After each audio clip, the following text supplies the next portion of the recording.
Freedom's greetings, Helldivers! Today we're gonna take a look at something we all know and, from what I've seen, love, whether you're a veteran or somebody who literally just started playing, and of course it's the Liberator. Let's go! The Liberator deals 90 damage with 22 durable damage with light armor penetration, has 45 capacity with 8 spare max, RPM of 640, ergonomics of 65 and recoil of just 10.5. The Liberator has a burst mode, full auto mode and semi-auto mode. While it is down to the preparation, I would say the best one for this gun is the full auto. When it comes to the customization, I am running it with the 2x scope, muzzle brake, vertical foregrip and the standard magazine. But if you are going full practical, you should be running it with the drum mag, which will give you 60 capacity and 6 spare max. The Liberator is of course the very first weapon you unlock this game, basically the very moment you open it up. And I don't think I have seen a single person complaining about it. Even though it's a standard issue gun, people like it and veterans often come back to it and with pleasure. And it's simply because there is nothing really about this gun that is bad. It has good damage, good fire rate, good capacity, overall good ammo economy, and basically zero recoil after you modify it. Of course it isn't outstanding at any of these or overall at anything, but you can't really complain about it either. This gun simply offers so much power and versatility as a starting gun that is amazing. I mean, you cannot not like it. When it comes to the actual use, the Liberator has power to be a horde clearing weapon, precision to go for the weak spots on medium targets, and even ammo capacity to go for some of the heavies. If I were to point out the worst thing about the Liberator would be how much you have to reload if you're mag dumping the enemies, but even the mag dumping feels good.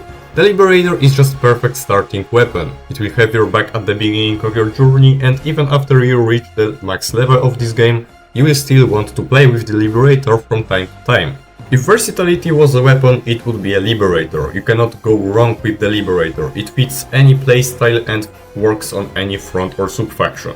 About the fronts, let's get to them so I can get into the details, starting with the automaton front. And yeah, the Liberator isn't medium armor penetrating, but its basically pinpoint accuracy makes it perfect for the automaton weak spots. The Devastators will be dying in just 2 taps to the head, and same goes for the Cyborgs to the head and for the Rocket Scout Striders on the rockets. The Agitators though will take 6 shots combined because their helmet itself will take 4 shots to be taken down. Of course, Trooper will take just 1 shot to the head and like 3 shots to the torso, but if you are not feeling to be precise, you can just mag dump the enemies, and yeah, of course you will be wasting more ammo, but I would personally say that it doesn't really feel that bad. Especially on the Devastators if you are going for their belly, which is unarmored, so technically it's a weak spot, but not really, not compared to the head. With the Liberator you also have some chances with the hack, being able to kill one in just half of the mag to the back vent. Overall on this front the Liberator does very good, especially because you can take out so many enemies with just a single mag. It also doesn't suffer from medium to long range combat. Of course the medium range will be ideal, but it doesn't have a problem for further fights. And of course if you are having troubles hitting the weak spots on the distance, you can even equip the 4x scope, which the Liberator does offer. Even though the Liberator does pretty similarly on all of the fronts, I would say if there is one of the fronts that the Liberator is the best on, it would be the automaton front. Next up we have my least favorite front, the Terminate front, and once again here the Liberator does quite well. Its combination of damage, fire rate and the ammo economy does make good for the hordes of the backs, even though they are a little bit tankier than the usual squishy horde. It of course excels at the lightest one, the Hunter Seeds, because it can one-tap the hunters and it can make a very easy job of hordes of them. The warrior will take 3 taps to the head or 2, I'm not sure as of right now, to get them down, and even mag dumping them in the group doesn't feel bad. You will be reloading a lot, but since you anyways have to keep movement on this front usually, if you are moving you should be fine. The Hive Guard also isn't a problem, even though it has full front, almost full front in the medium armor. But if you go for the spots between the head and the claws, you can get them in just a burst and some spare. Even the Alpha Commander isn't really a problem for the Liberator. It will eat some of your ammo of course, but overall shouldn't be a problem if you mag dump them to the head. The most unfortunate thing about all of those enemies that I have mentioned is that the Liberator doesn't have enough of stagger force to stop them from calling the reinforcements, so you have to make sure to kill the one which is calling the reinforcements, which not always can be the case because the Liberator isn't like extremely snappy at killing the enemies, it won't kill them in split second. When it comes to something heavier, both the Charger, whether you are going for the leg or for their butt, or the Impaler, both will take a mag about to kill them, which isn't really bad, considering that it is a light arm penetrating weapon, not really for the heavy enemies. Killing the charger in just one magazine is quite good. Of course, Impaler isn't anything impressive, it dies to anything. And when it comes to the bite item, I was not tracking how much it takes, but in usual gameplay it isn't really the best idea to take down their butt sack with only the Liberator. You can disarm it if you need to, but overall that's not like the best idea. It's better to just straight out kill the Veil Titan than try to disarm it with the Liberator. The biggest advantage here that the Liberator has is of course the ammo economy because of the pretty tanky as for the Horde. But since you have 8 spare mags and 45 capacity with the standard mag, you have plenty of ammo to keep shooting them. And since the Liberator doesn't really have a problem against them, you'll be shooting them for quite some time. When it comes to the sub-factions here, the only one which would really make a difference is the Predator strain, as the Liberator doesn't have any stagger force, but it is enough of the killing force that it shouldn't be a big issue. But of course I cannot remind myself as of right now because I don't have any idea when was the last time we have seen the Predator strain. Anyways, once again the Liberator feels overall quite good, especially that it can go for basically any target that's smaller than the charger, and in case you can also go for the charger. And lastly, my favorite faction, in fact, the Illuminate faction. And here once again the Liberator does pretty well. Especially against the Vaultless, it can kill them in one tap to the head and max 2 shots to the torso, so it makes very easy to take them down, and you can just mag dump their Horde.